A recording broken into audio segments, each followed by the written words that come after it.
आज की वीडियो जो है वो है सी स्ट्रक्चर के बारे में, यानी व्हाट इज़ सी स्ट्रक्चर। आज की वीडियो में हम सी स्ट्रक्चर के बारे में डिस्कस करेंगे। स्टार्ट करते हैं एक सादा एग्जाम्पल से, एक सिंपल एग्जाम्पल से। फ़र्ज़ करें हमारे पास एम्प्लॉय है और उससे रिलेटेड हमारे पास डेटा है। एम्प्लॉय का नेम होगा, एज हो सकता है, सैलरी हो सकती है, और भी डेटा हो सकता है, नंबर हो सकता है, उसकी लोकेशन हो सकती है।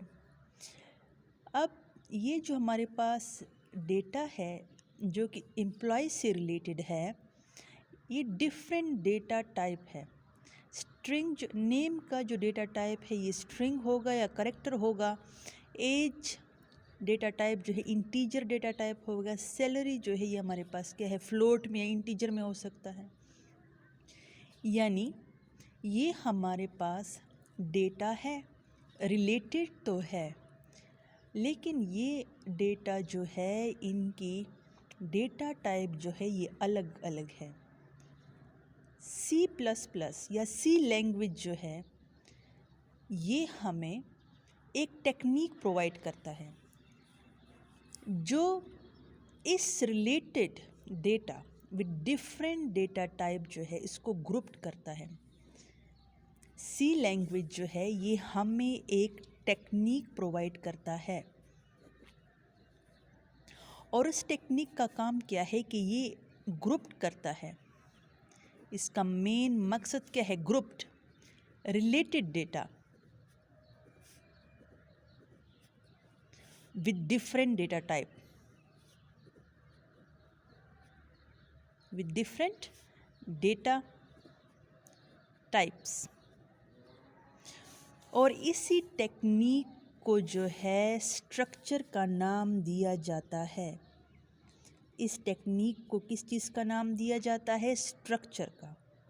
यानी स्ट्रक्चर एक ऐसी टेक्निक है, एक ऐसा मेथड है, एक ऐसा तरीका है जिसमें related data with different data types जो है उनको ग्रुप किया जाता है।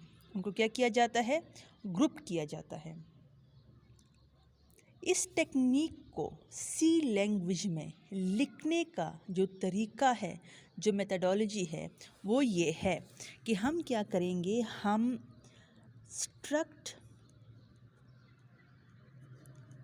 कीवर्ड लगाएंगे। फिर इस स्ट्रक्चर को हमने क्या देना है, नाम देना है।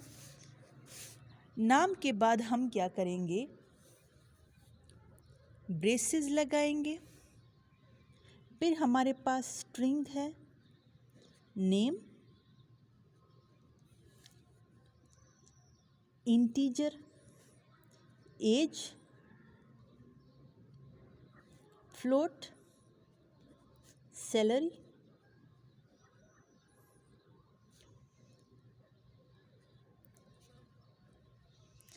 ये स्ट्रक्चर को लिखने का तरीका है सी लैंग्वेज में।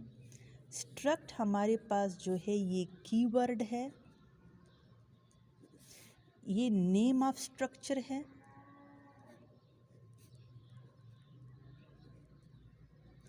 ये मेंबर है सारे स्ट्रक्चर्स के, ये हमारे पास क्या है, मेंबर्स हैं स्ट्रक्चर के।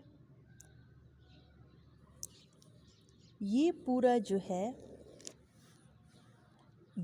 इसको मिला के स्ट्रक्चर कहा जाता है। ये टेक्निक है जिसमें हम related data with different data type को क्या करते हैं, ग्रुप करते हैं। अब इसी स्ट्रक्चर को यूज़र डिफाइंड डेटा टाइप बी कहा जाता है। इसी स्ट्रक्चर को यूज़र डिफाइंड डेटा टाइप बी कहा जाता है। और स्ट्रक्चर को सी लैंग्वेज में डिफाइन करने का तरीका यही है। स्ट्रक्ट कीवर्ड हमने लगाना है, फिर आगे उसका नाम देना है। नाम अपनी मर्ज़ी से आप दे सकते हैं। फिर आगे जो आपके पास डेटा है वही डेटा आपने पुट करना है विद इन ब्रेसेस।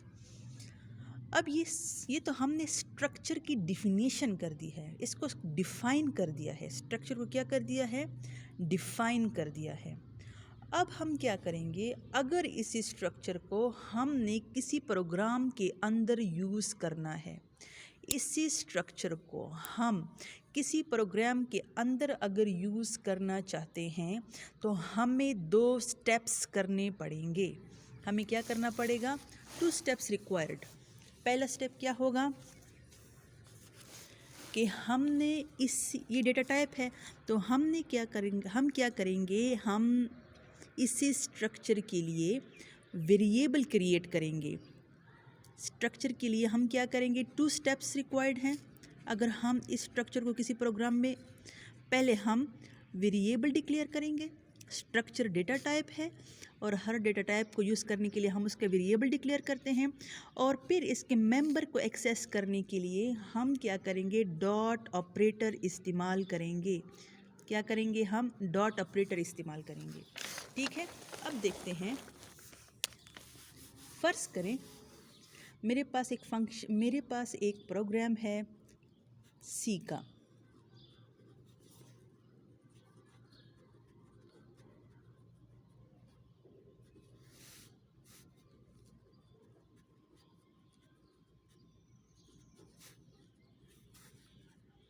स्ट्रक्चर मैंने ऑलरेडी डिफ़ाइन किया हुआ है।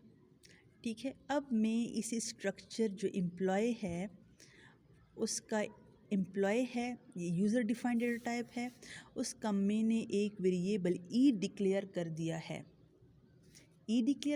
है। और अब ई ये वेरिएबल है इस स्ट्रक्चर का, ई डॉट इसके मेंबर एज को मैं एक्सेस करना चाह रही हूँ और मैंने उसको वैल्यू असाइन कर दी है 14। सी आउट। जब हम इसको रन करेंगे तो इसका जो हमारे पास रिज़ल्ट आएगा वो किस तरह आएगा? इसका जो हमारे पास रिज़ल्ट आएगा वो हमारे पास क्या होगा? 14 होगा। स्ट्रक्चर डेटा टाइप है, कुछ भी नहीं है, यूज़र डिफाइंड डेटा टाइप है। इसको जब हम प्रोग्राम में इस्तेमाल करते हैं, पहले तो हमने इसको क्या कर लिया है? डिफ़ाइन कर लिया है। ये डिफिनीशन है, इसको हमने डिफ़ाइन कर लिया है। ये स्ट्रक्ट कीवर्ड है, फिर इसको हमने नाम दिया, फिर इसके अंदर हमने उसके मेंबर पुट कर दिए, जो डेटा रिक्वायर्ड है भई हमने लिख दिया, जो हमें गिवन है। फिर अगर हमने इस स्ट्रक्चर को we want to use in a program, तो हम क्या करेंगे? 2 स्टेप प्रोसेस है।